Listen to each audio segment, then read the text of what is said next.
Assalamualaikum warahmatullahi wabarakatuh.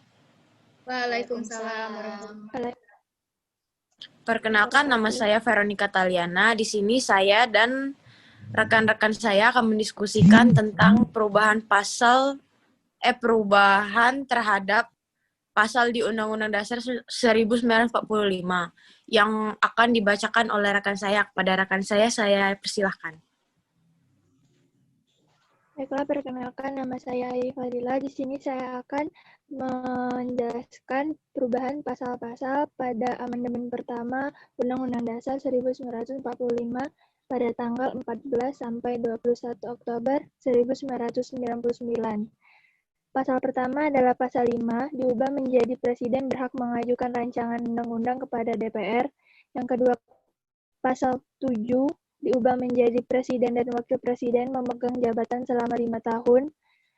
Ketiga, pasal 9 diubah menjadi ayat satunya itu sumpah dan janji Presiden dan Wakil Presiden.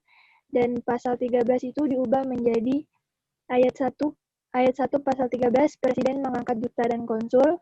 Pasal 13 ayat 2 dalam hal mengangkat duta, Presiden memperhatikan pertimbangan DPR. Pasal 13 ayat 3 Presiden menerima penempatan duta negara lain dengan memperhatikan pertimbangan DPR. Perubahan pasal 14 menjadi ayat satunya itu Presiden memberi grasi dan rehabilitasi dalam memperhatikan pertimbangan MA. Ayat kedua, Presiden memberi amnesti dan abolisi dengan memperhatikan pertimbangan DPR. Pasal 15 diubah menjadi Presiden memberi gelar tanda jasa dan lain-lain tanda kehormatan yang diatur dalam undang-undang. Pasal 17 diubah menjadi ayat pertama, menteri-menteri itu diangkat dan diberhentikan oleh Presiden. Ayat 2, setiap menteri membidangi urusan tertentu dalam pemerintahan. Pasal 20 diubah menjadi ayat pertama, DPR memegang kekuasaan membentuk undang-undang. Ayat kedua, setiap rancangan undang-undang dibahas oleh Dewan Perwakilan Rakyat dan Presiden untuk mendapat persetujuan bersama. Sekian, akan dilanjutkan oleh rekan saya. Baiklah, perkenalkan nama saya Puspa Amanda Harunisa. Di sini saya akan melanjutkan penjelasan mengenai perubahan atau amandemen kedua dari UUD 1945 yang terjadi pada tanggal 7 sampai 18 Agustus 2000 dalam sidang umum MPR. Dalam perubahan ini terjadi 15 pasal perubahan atau tambahan, serta tambahan dan perubahan 6 bab.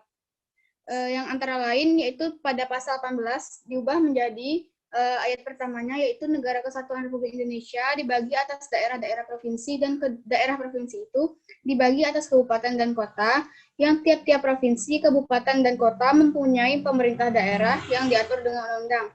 Kemudian pada pasal 2 sampai 7 diatur mengenai pemerintah daerah provinsi, gubernur, bupati dan wali kota serta pemerintah daerah. Kemudian pasal 18A diubah menjadi pada pasal 1, pada ayat 1 maksudnya diubah menjadi hubungan wewenang antara pemerintah pusat dan pemerintah daerah provinsi, kabupaten dan kota atau antara provinsi dan kabupaten dan kota diatur dengan undang-undang dengan memperhatikan kekhususan dan keragaman daerah. Kemudian ayat 2, hubungan keuangan, pelayanan umum, pemanfaatan sumber daya alam dan sumber daya lainnya antara pemerintah pusat dan pemerintah daerah diatur dan dilaksanakan secara adil dan selaras berdasarkan undang-undang. Kemudian pasal 18B diubah menjadi ayat pertama, negara mengakui dan menghormati satuan-satuan pemerintahan daerah yang bersifat khusus atau bersifat istimewa yang diatur dengan undang-undang.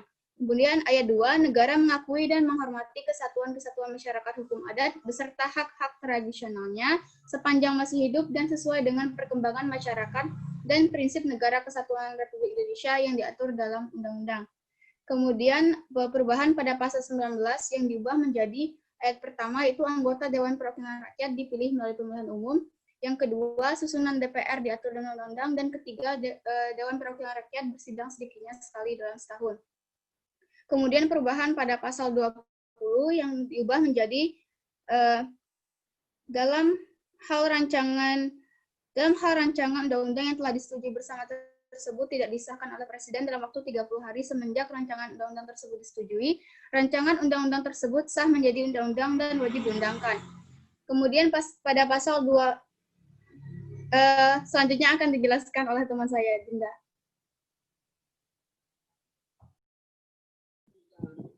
Baiklah, saya di sini akan melanjutkan perubahan Undang-Undang Dasar 1945 pada amandemen kedua, yaitu pasal 20 yang isinya tiap-tiap undang-undang menghendaki persetujuan DPR. Jika sesuatu rancangan undang-undang tidak mendapat persetujuan DPR, maka rancangan itu tidak boleh dimajukan lagi dalam persidangan DPR pada masa itu. Diubah menjadi Dewan Perwakilan Rakyat memegang kekuasaan membentuk undang-undang. Setiap undang-undang dibahas oleh DPR dan Presiden untuk mendapat persetujuan bersama. Jika rancangan undang-undang itu tidak mendapat persetujuan bersama, rancangan undang-undang itu tidak boleh diajukan lagi dalam persidangan DPR pada masa itu. Presiden mengesahkan rancangan undang-undang yang telah disetujui bersama untuk menjadi undang-undang. Lalu pasal 20A, Dewan Perwakilan Rakyat memiliki fungsi legislasi, fungsi anggaran, dan fungsi pengawasan dalam melaksanakan fungsinya. Selain hak yang diatur dalam pasal-pasal lain, UUD ini DPR mempunyai hak interpelasi, hak angket, dan hak menyatakan pendapat. Selain yang diatur dalam pasal-pasal lain, UUD ini setiap anggota DPR mempunyai hak mengajukan pertanyaan, menyampaikan usul dan pendapat, serta hak imunitas. Ketentuan lanjut tentang hak DPR dan hak anggota Dewan Perwakilan Rakyat yang lainnya diatur dalam undang-undang. Lalu pasal 22A, ketentuan ini lebih lanjut tentang tata cara pembentukan undang-undang diatur dengan undang-undang. Pasal 22B, anggota DPR dapat diberhentikan dari jabatannya yang syarat-syarat dan tata caranya diatur dalam undang-undang. Lalu dalam bab 9A tentang wilayah negara, pasal 25E, NKRI adalah sebuah kepulauan yang bersiri Nusantara dengan wilayah yang batas-batas dan hak-haknya ditetapkan dengan undang-undang. Lalu bab 10 tentang warga negara dan penduduk, yaitu pasal 26 yang isinya yang menjadi warga negara ialah orang-orang bangsa Indonesia asli dan orang-orang bangsa lain yang disahkan dengan undang-undang sebagai warga negara. Syarat-syarat yang mengenai kewarganegaraan ditetapkan dengan undang-undang diubah menjadi penduduk ialah warga negara Indonesia dan orang asing yang bertempat tinggal di Indonesia. Hal-hal lain mengenai warga negara dan penduduk diatur dalam undang-undang. Lalu pasal 27, setiap warga negara berhak dan wajib ikut serta dalam upaya pembelaan negara. Lalu dalam bab 10A tentang hak asasi manusia, pasal 28A, setiap orang berhak untuk hidup serta berhak mempertahankan hidup dengan kehidupannya. Pasal 28B, setiap orang berhak membentuk keluarga dan melanjutkan keturunan melalui perkawinan yang sah. Setiap anak berhak atas kelangsungan hidup, tumbuh, dan berkembang, serta atas perlindungan dari kekerasan dan diskriminasi. Lalu dalam pasal 28C, setiap orang berhak mengembangkan diri melalui pemenuhan kebutuhan dasarnya. Setiap orang berhak memajukan dirinya dan dengan memperjuangkan haknya dengan kolektif untuk membangun masyarakat, bangsa, dan negaranya. Lalu dalam pasal 28D, setiap orang berhak atas pengakuan, jaminan, perlindungan, dan kepastian hukum yang adil serta perlakuan yang sama di depan hukum.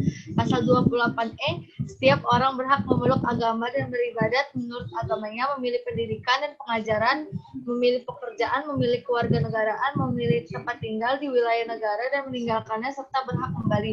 Setiap orang berhak atas kebebasan meyakini, kepercayaan, menyatakan pikiran, sikap sesuai dengan arti nuraniah. Setiap orang berhak atas kebebasan berserikat, berkumpul, dan mengeluarkan pendapat. Lalu dalam pasal 28E, pasal 28F, setiap orang berhak untuk berkomunikasi dan memperoleh informasi untuk mengembangkan pribadi dan lingkungan sosialnya, serta berhak mencari, memperoleh, memiliki, menyimpan, mengolah, dan menyampaikan informasi dengan menggunakan segala jenis saluran yang tersedia. Lalu dalam pasal 28G, setiap orang berhak atas perlindungan diri pribadi, keluarga, kehormatan, martabat, dan harta benda yang dibawa kekuasaannya. Lalu dalam pasal 28H, setiap orang berhak hidup sejahtera, lahir batin, bertempat tinggal, dan mendapatkan lingkungan hidup yang baik dan sehat, serta berhak memperoleh pelayanan kesehatan. Dalam pasal 28I, hak untuk hidup, hak untuk tidak disiksa, hak kemerdekaan pikiran dan hati nurani, hak beragama, hak untuk tidak diperbudak, hak untuk diakui sebagai pribadi di hadapan hukum, dan hak untuk tidak dituntut atas dasar hukum yang berlaku surut adalah hak asasi manusia yang tidak dapat dikurangi dalam keadaan apapun. Lalu dalam pasal 28J, setiap orang menghormati hak asasi manusia orang lain dalam tertib kehidupan bermasyarakat, berbangsa, dan bernegara. Lalu dalam dalam bab 12 tentang pertahanan dan keamanan negara, pasal 30, tiap-tiap warga negara berhak wajib dan ikut serta dalam usaha pembelaan negara. Syarat-syarat tentang pembelaan diatur dengan undang-undang, diubah menjadi tiap-tiap warga negara berhak dan ikut wajib dalam usaha pertahanan dan keamanan negara. Lalu dalam pasal 15 tentang bendera, bahasa, dan lambang negara serta lagu kebangsaan, pasal 36A, lambang negara Indonesia adalah Garuda Pancasila dengan semboyan Bhinneka Tunggal Ika. Dalam pasal 36D, lagu kebangsaan Indonesia adalah Indonesia Raya. Dan dalam pasal 36C, ketentuan lebih lanjut mengenai bendera, bahasa, lambang negara serta lagu kebangsaan diatur dengan undang-undang. Selanjutnya akan dijelaskan oleh teman saya. Baik, selanjutnya saya akan menjelaskan mengenai perubahan pada amandemen ketiga. Perubahan undang-undang ini langsung pada tanggal 1 sampai 9 November 2001 dan terdapat 23 pasal perubahan dan 3 bab tambahan. Antara lain yaitu pasal pertama diubah menjadi kedaulatan berada di tangan rakyat dan dilaksanakan menurut Undang-Undang Dasar. Yang kedua, negara Indonesia adalah negara hukum. Selanjutnya pada pasal ketiga diubah menjadi 1. Majelis Permusyawaratan Rakyat berwenang mengubah dan menetapkan Undang-Undang Dasar. 2. Majelis Permusyawaratan Rakyat melantik presiden atau wakil presiden. 3. MPR hanya dapat memberhentikan presiden dan wakil presiden dalam masa jabatannya menurut Undang-Undang Dasar. Kemudian pasal 6 diubah menjadi syarat-syarat untuk menjadi presiden dan wakil presiden diatur lebih lanjut dalam undang-undang. Pasal 6A diberisikan presiden dan wakil presiden dipilih dalam satu pasangan secara langsung oleh rakyat. Kemudian pasal 7A, presiden atau wakil presiden dapat diberhentikan dalam masa jabatannya oleh MPR atas usul Dewan Perwakilan Rakyat, baik apabila terbukti telah melakukan pelanggaran hukum berupa pengkhianatan terhadap negara, korupsi, penyuapan, tindak pidana berat lainnya, atau perbuatan tercela, maupun apabila terbukti tidak lagi memenuhi syarat sebagai presiden dan wakil presiden. Kemudian perubahan pada pasal 7B. Selanjutnya ada juga perubahan pada pasal 7C, presiden tidak dapat membekukan atau membubarkan DPR. Pasal 8 diubah menjadi dalam hal terjadi kekosongan wakil presiden selambat-lambatnya dalam waktu 60 hari, MPR menyelenggarakan sidang untuk memilih wakil presiden dari 2 calon yang diusulkan oleh presiden. Kemudian pada pasal 11, presiden dengan persetujuan DPR menyatakan perang, membuat perdamaian dan perjanjian dengan negara lain. Diubah menjadi 1. Presiden dalam membuat perjanjian internasional lainnya yang menimbulkan akibat yang luas dan mendasar bagi kehidupan rakyat yang terkait dengan beban keuangan negara, mengharuskan perubahan atau pembentukan undang-undang harus dengan persetujuan DPR. Kedua, ketentuan lebih lanjut tentang perjanjian internasional diatur dalam undang-undang. Selanjutnya perubahan pada pasal 17 diubah menjadi pembentukan, pengubahan, dan pembubaran Kementerian Negara diatur dalam undang-undang. Selanjutnya pada bab 8A, Dewan Perwakilan Daerah, yaitu terdapat pasal 22C, pasal 22D, yang berisikan yaitu anggota Dewan Perwakilan Daerah dapat diberhentikan dari jabatannya yang syarat-syarat dan tata caranya diatur dalam undang-undang. Selanjutnya bab 8B tentang pemilihan umum, yaitu pada pasal 22E, pemilihan umum dilaksanakan secara langsung, umum, bebas, rahasia, jujur, dan adil setiap 5 tahun sekali. Kemudian pada pasal 23 diubah menjadi anggaran pendapatan dan belanja negara sebagai wujud dari pengelolaan keuangan negara ditetapkan setiap tahun dengan undang-undang dan dilaksanakan secara terbuka dan bertanggung jawab untuk sebesar-besarnya kemakmuran rakyat. Kemudian pada pasal 23A, pajak dan pungutan lain yang bersifat memaksa untuk keperluan negara diatur dengan undang-undang. Kemudian perubahan pada pasal 23C, hal-hal lain mengenai keuangan negara diatur dengan undang-undang. Selanjutnya bab 8A, Badan Pemeriksaan Keuangan, pasal 23E, yaitu untuk memeriksa pengelolaan dan tanggung jawab tentang keuangan negara diadakan satu badan pemeriksa keuangan yang bebas dan mandiri. Selanjutnya pasal 23F, Satu, anggota Badan Pemeriksa Keuangan dipilih oleh DPR dengan memperhatikan pertimbangan DPR dan diresmikan oleh Presiden. Yang kedua, pimpinan Badan Pemeriksa Keuangan dipilih dari dan oleh anggota.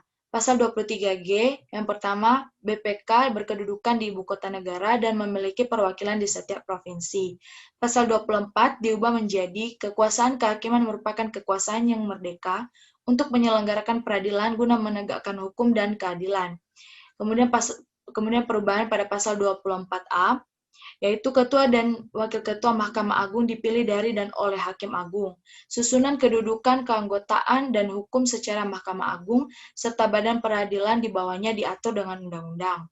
Kemudian pasal 24B, anggota Komisi Yudisial diangkat dan diberhentikan oleh Presiden dengan persetujuan DPR. Susunan kedudukan dan keanggotaan Komisi Yudisial diatur dengan undang-undang. Pasal 24C, yaitu Ketua dan Wakil Ketua Mahkamah Konstitusi dipilih dari dan oleh Hakim Konstitusi. Kemudian pengangkatan dan pemberhentian Hakim Konstitusi, hukum secara serta ketentuan lainnya tentang Mahkamah Konstitusi diatur dengan undang-undang. Selanjutnya akan dijelaskan oleh teman saya. Baiklah, di sini saya akan menjelaskan tentang perubahan amandemen keempat. Perubahan Undang-Undang Dasar 1945 keempat berlangsung dari tanggal 1 sampai tanggal 11 Agustus 2002 pada sidang umum MPR. Terdapat 13 pasal, 3 pasal aturan peralihan, 2 pasal tambahan, dan 2 bab. Adapun isi dan perubahan keempat amandemen Undang-Undang Dasar 1945, termasuk penghapusan atau penambahan bab atau subbab yang disahkan pada 10 Agustus 2002 adalah sebagai berikut. Pasal 2. Majelis Permusyawaratan Rakyat terdiri atas anggota Dewan Perwakilan Rakyat dan anggota Dewan Perwakilan Daerah yang dipilih melalui pemilihan umum dan diatur lebih lanjut dengan undang-undang.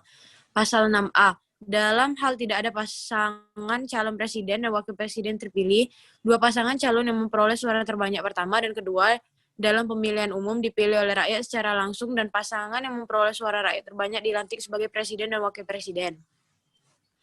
Pasal 8. Jika presiden dan wakil presiden mangkat atau diberhentikan atau tidak dapat melakukan kewajibannya dalam masa jabatannya secara bersamaan, pelaksanaan tugas kepresidenan adalah Menteri Luar Negeri, Menteri Dalam Negeri, dan Menteri Pertahanan secara bersama-sama. Selambat-lambatnya 30 hari setelah itu, Majelis Permusyawaratan Rakyat menyelenggarakan sidang untuk memilih presiden dan wakil presiden dari 2 pasangan calon presiden dan wakil presiden yang diusulkan oleh partai politik atau gabungan partai politik yang pasangan calon presiden dan wakil presidennya meraih suara terbanyak pertama dan kedua dalam pemilihan umum sebelumnya sampai habis masa jabatannya. Pasal 11. Presiden dengan persetujuan Dewan Perwakilan Rakyat menyatakan perang, membuat perdamaian dan perjanjian dengan negara lain. Pasal 16. Presiden membentuk suatu Dewan Pertimbangan yang bertugas memberikan nasihat dan pertimbangan kepada Presiden yang selanjutnya diatur dalam undang-undang. Bab keempat, Dewan Pertimbangan Agung. Pasal 23B, macam dan harga mata uang ditetapkan dengan undang-undang. Pasal 23D, negara memiliki suatu bank sentral yang susunan, kedudukan, kewenangan, tanggung jawab, dan independensinya diatur dengan undang-undang. Pasal 24, badan-badan lain yang fungsinya berkaitan dengan kekuasaan kehakiman diatur dalam undang-undang. Bab 13, pendidikan dan kebudayaan. Pasal 31 dan pasal 32. Bab 14. Perekonomian nasional dan kesejahteraan sosial. Pasal 33, 1. Ayat 1, perekonomian nasional diselenggarakan berdasarkan atas demokrasi ekonomi dengan prinsip kebersamaan, efisiensi, berkeadilan, berkelanjutan, berwawasan lingkungan, kemandirian, serta dengan menjaga keseimbangan, kemajuan, dan kesatuan ekonomi nasional. Ayat kedua, ketentuan lebih lanjut mengenai pelaksanaan pasal ini diatur dalam undang-undang. Pasal 34, ayat 1 sampai dengan ayat 5. Aturan peralihan, pasal 1, segala peraturan perundang-undangan yang ada masih tetap berlaku selama belum diadakan yang baru menurut Undang-Undang Dasar ini. Pasal 2. Semua lembaga negara yang masih tetap berfungsi sepanjang untuk melaksanakan ketentuan Undang-Undang Dasar dan belum diadakan yang baru menurut Undang-Undang ini. Pasal 3. Mahkamah Konstitusi dibentuk selambat-lambatnya pada 17 Agustus 2003 dan sebelum dibentuk segala kewenangannya dilakukan oleh Mahkamah Agung. Aturan tambahan. Pasal 1. Majelis Permusyawaratan Rakyat ditugasi untuk melakukan peninjauan terhadap menteri dan status hukum ketetapan Majelis Permusyawaratan Rakyat sementara dan ketetapan Majelis Permusyawaratan Rakyat untuk diambil putusan pada sidang Majelis Permusyawaratan Rakyat 2003. Pasal 2. Dengan ditetapkan perubahan Undang-Undang Dasar ini, Undang-Undang Dasar Negara Republik Indonesia tahun 1945 terdiri atas pembukaan dan pasal-pasal. Sekian penjelasan dari saya dan juga rekan-rekan saya. Apabila ada yang ingin menambahkan, tidak ada. Saya akhiri. Wassalamualaikum warahmatullahi wabarakatuh. Waalaikumsalam.